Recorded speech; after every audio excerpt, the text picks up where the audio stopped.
Good morning, everyone. Today is September 5th, 2016. I don't know what to call this video, but I'm just going to say it's just about street smarts in the life of someone who's affected by the gang stalking program. In life, we walk through areas that are gray, and one day we get caught up in the tentacles of the criminal setup game. My discussions relate only to those affected by the program of gang stalking, and it is here that I will present my treatise on why we who are affected have to start thinking differently, no matter what our backgrounds are, whether it is belief systems, conditioning, mindsets, health, etc.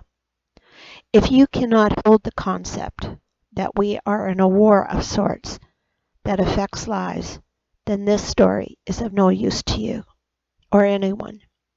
If you allow yourself to continually fall through the day-to-day system, you will become a part of the system, even though in a different way you are a part of the system.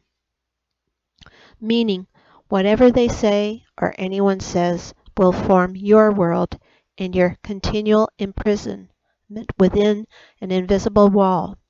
We are in walls, ladies and gentlemen, because the criminals of GS are everywhere on foot and vehicles, all shapes and sizes.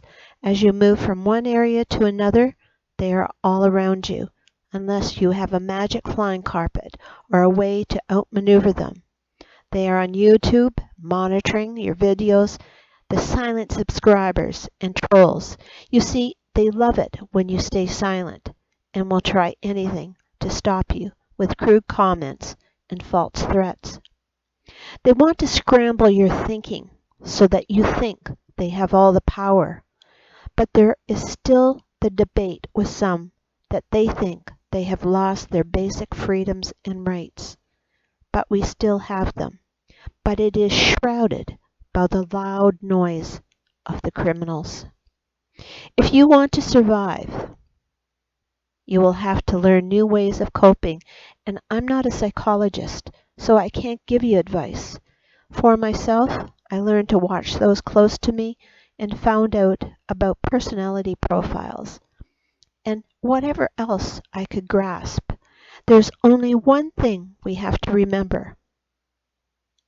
Don't create false courage by words alone, but build on true courage, that nothing can sway you to be fearful, but living each minute with determination. So let's get back on track, that there is a potentiality of you being set up for a crime or being pushed into taking actions that you would not normally do, or the greatest, for you to be pushed into suicide.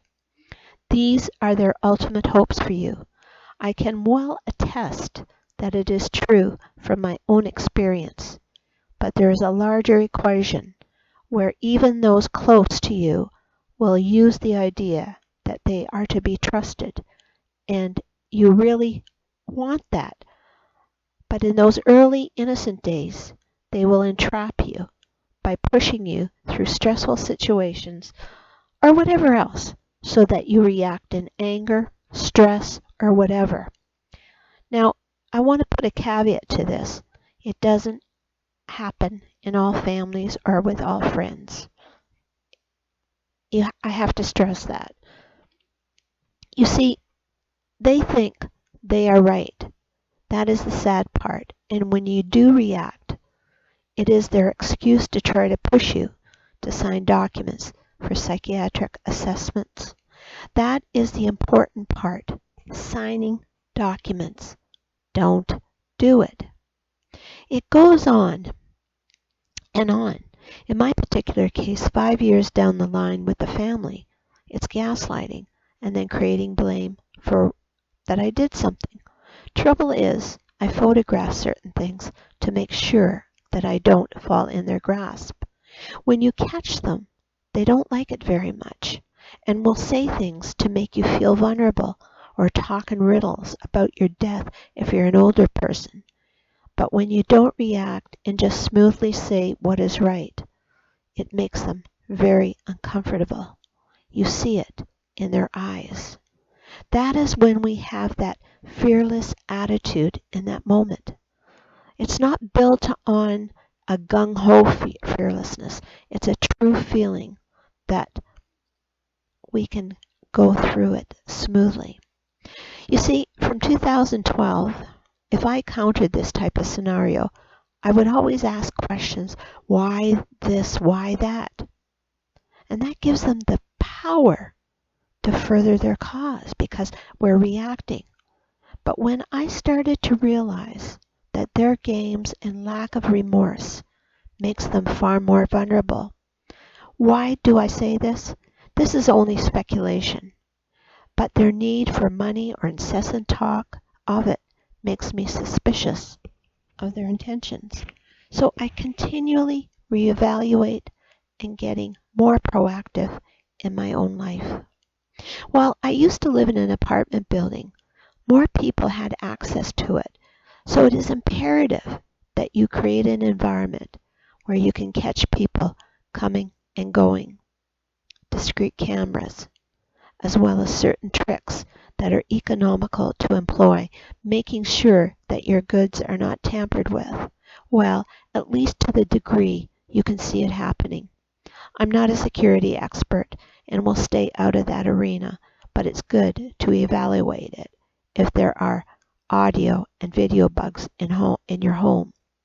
Setups are very unique and don't necessarily mean criminal setups, but the thing with gaslighting, like I said earlier, can lead to a setup. But the biggest one is the issue of the fact if you or your story is landing on deaf ears as a victim, let's just say within a family structure, you will inadvertently start talking to one of them in circles, but be very careful of what you say. I have learned that they are all entwined to push you to be on the defense. Some will play games, and it goes round and around, and then one day you get off the merry-go-round, and this pushes them to wonder. I've seen it. These are my own experiences. So the bottom line, what are the true setups with strangers? Some of them may sound a bit too much, but like a lot of things, GS is a setup game, and it doesn't matter what. 1. Try not to react to the GS imitators. Simple. Doesn't matter what.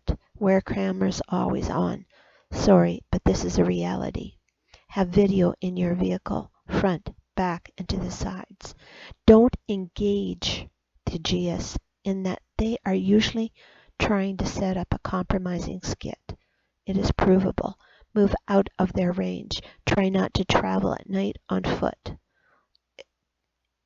If you can, try to make a cursory walk through your home or apartment to see if it's compromised.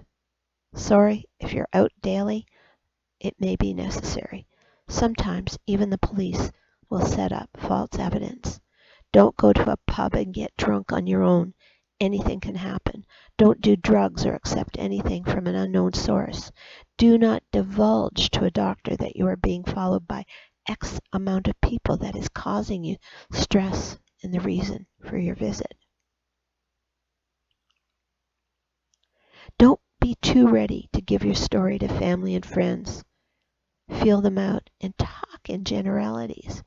Something like, oh, you know what I heard? Blah, blah, blah. Try to keep well-traveled streets and paths. Do not engage police in any way to question your mindset. If they do stop you, do not smile. Simply answer yes or no. Know the law and your rights. In a particular case I looked at, an individual was being arrested because they were activists, but their approach to their activism was done in a way that seemed that the person had issues on a psychiatric level, although very intelligent and very lucid generally. So they had a history with the police who could come and take them in for psychiatric evaluation. Remember that there are rights still in place. Learn about it. If you make YouTube videos, Keep to the policy and rules before publishing. Learn the policies regarding filming on private property. You can discreetly ask a vendor in the mall, for instance. Do not shout and point to GS perpetrators. Remember, in the background, they are filming. These situations are multi-layered. Don't threaten anyone, no matter what, whether online or public. These are basic guidelines, but it is important to think beyond the box of our everyday lives. The box has been opened, and it is here where we have to use faculties that we've never used. Doesn't matter what age you are. Sorry, it's a reality. Some time ago, I spoke about getting a soldier mentality, but many don't understand it. It is unfortunate, but we do have to strengthen our minds, as well as learning to speak in new ways and understanding in new ways. Trust went down the drain. I am continually confronted by the ambiguity of what these perpetrators represent. But my biggest may cause sensitive ears to get angry. But I'm going to say it.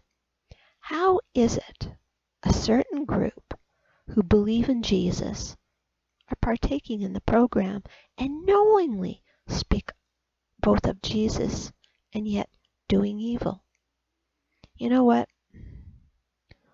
I used to get bothered much more with it, but now it just doesn't mean anything.